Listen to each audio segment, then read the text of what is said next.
আল্লাহ তাআলা বদরের যুদ্ধে ছোটদেরকে বিজয় দিয়েছেন না বড়দেরকে বিজয় দিয়েছেন?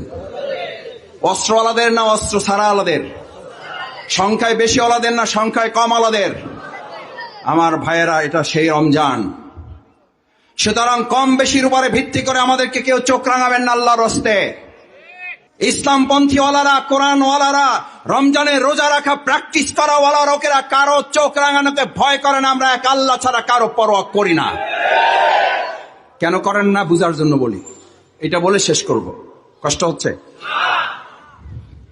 ধরেন এখন পুলিশ আসলো, র্যাব আসলো, সেনাবাহিনী আসলো, সাথে আরো কিছু সন্ত্রাসী আসলো, দলীয় মাস্তান বাহিনী আসলো।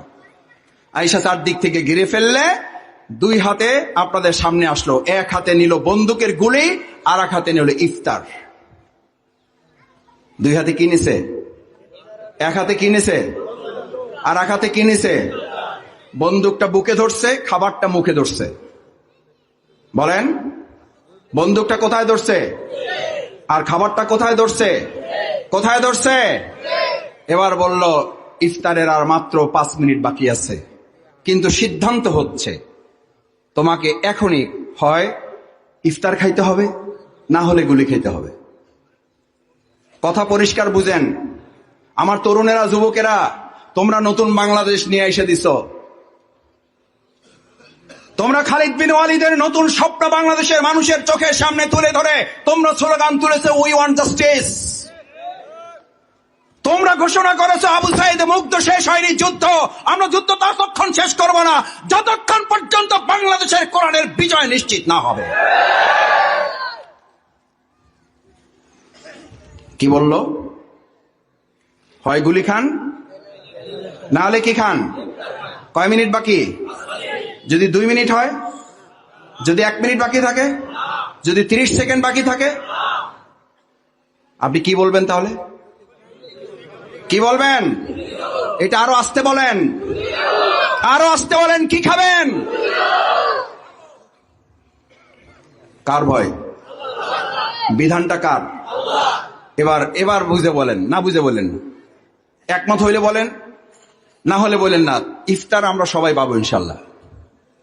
এটা পক্ষে বললেও পাবেন, এটা বিপক্ষে বললে ইফতার পাবেন। ইফতার প্যাকেট আছে না?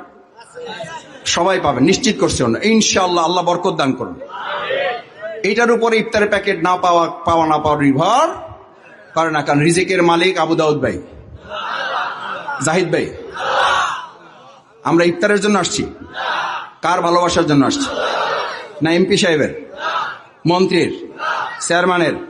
কার? এবার যে আল্লাহর নির্দেশ আপনি এখন পালন করছেন সেটার নাম হলো সিয়াম। রমজানের কারণে আপনি গুলি খাবেন, কিন্তু কি খাবেন না।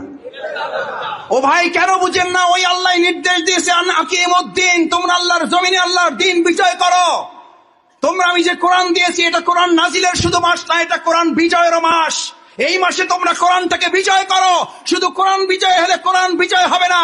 কোরআন বিজয় হলে গোটা বাংলাদেশটা পৃথিবীর মানচিত্রে সবচেয়ে বড় বিজয়ী দেশ হিসাবে মাথা উঁচু করে দাঁড়াবে।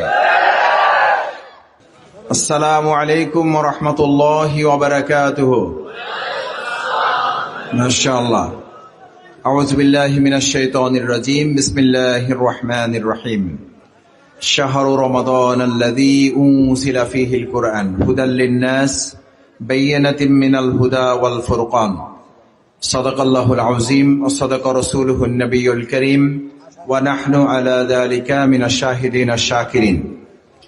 আমাদের প্রিয় সংগঠন বাংলাদেশের স্বাধীনতার সার্বভৌমত্বের অতন্ত্র প্রহরী, বাংলাদেশের গণমানুষের অধিকার আদায়ের আন্দোলনের প্রিয় ঠিকানা বাংলাদেশ জামাত ইসলামী, আমার প্রিয় উপজেলা বাউফল উপজেলার একটি গুরুত্বপূর্ণ ইউনিয়ন কেশবপুর ইউনিয়নের উদ্যোগে আয়োজিত পবিত্র মাহে রমাদানের আজকের এই ৮ম দিনে রমজানের গুরুত্ব তাৎপর্য শীর্ষক আলোচনা ও ইফতার অনুষ্ঠানের সম্মানিত সভাপতি, আমার একান্ত শ্রদ্ধাভাজন মুরব্বী, অত্র এলাকার সম্মানিত আলেম, আমার শ্রদ্ধেয় বিশিষ্ট শিক্ষাবিদ জনাব মোহাম্মদ জাহিদুর রহমান, আজকের এই প্রোগ্রামের সম্মানিত সঞ্চালক, অত্র এলাকার বিশিষ্ট সংগঠক, সমাজসেবক, সাবেক ছাত্রনেতা, আমার প্রিয় ভাই জনাব মোহাম্মদ আবু দাউদ, আজকের এই প্রোগ্রামের সম্মানিত বিশেষ অতিথি জনাব মাওলানা মোহাম্মদ ইসহাক মিয়া, উপজেলা সংগঠনের নায়েবে আমির জনাব মাওলানা রফিকুল ইসলাম, বাউফলের কৃতি সন্তান অ্যাডভোকেট মুজাহিদুল ইসলাম, আরেকজন কৃতি সন্তান জনাব আতিকুর রহমান নজরুল, উপজেলা সংগঠনের সম্মানিত সহকারী সেক্রেটারি জনাব এটিএম নজরুল ইসলাম, উপস্থিত আরেকজন সহকারী সেক্রেটারি বাংলাদেশ জামাত ইসলামী, তরুণ সংগঠক, শ্রমিক নেতা, শ্রমিক কল্যাণের সভাপতি জনাব মাস্টার রেদওয়ানুল্লাহ, উপস্থিত আজকের এই প্রোগ্রামে সম্মানিত ওলামায়ে কেরাম, ইমামগণ, খতিববৃন্দ, শিক্ষক মণ্ডলী, আমার শ্রদ্ধাভাজন পিতৃ সমতুল্য মুরব্বিয়ানে কেরাম, তরুণ যুবক ভাইয়েরা, সম্মানিত রোজাদার বৃন্দ, আপনাদের সবাইকে আর একবার অন্তরের অন্তঃস্থল থেকে সালাম জানাচ্ছি। একসাথে আমরা সালামের হক এবং এর মর্তবা, এর ফজিলত আমরা অর্জন করতে চাই। আল্লাহ তাআলা যেন সেই তৌফিক আদায় করার আমাদেরকে সুযোগ দেন। আমরা সবাই বলি আমিন।